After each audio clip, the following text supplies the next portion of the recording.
Marche au Panama. C'est la partie la plus épuisante dans les rivières, la plus dangereuse aussi. Il y a beaucoup de cadavres de migrants morts d'épuisement. Le cartel colombien n'est plus là, c'est le royaume des bandits. Sur une berge, le corps dénudé d'une femme manifestement violée. Dans la rivière, celui d'un père de famille jeté du haut de la falaise selon des témoins. C'est aussi le lieu de toutes les trahisons. Nous tombons sur ces deux femmes congolaises. Elles sont blessées aux jambes. Le mari de l'une d'elles a pris son bébé et les a abandonnées. Vous avez dormi ici, toute seule dans la jungle? On nous avait déjà prévenu que c'est dangereux.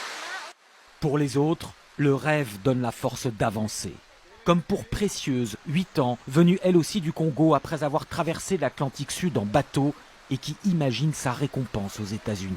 Je rêve d'aller faire le tour de manège.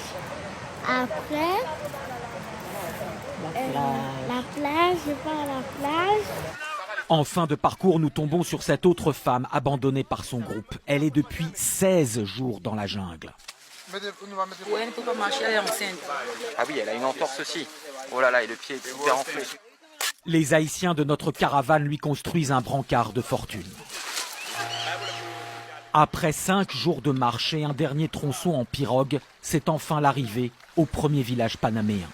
Tout le monde se congratule, soulagé d'être sorti vivant de l'enfer du Darien Gap. Presque toutes les personnes que nous avons rencontrées durant cette folle expédition nous ont suivis jusqu'au bout et ont donc franchi avec succès le redoutable Darien Gap. À l'exception des 2 femmes congolaises dont l'une avait été abandonnée par son mari, elles sont restées épuisées loin derrière dans la jungle et nous ne savons pas si elles ont pu s'en sortir saines et sauves.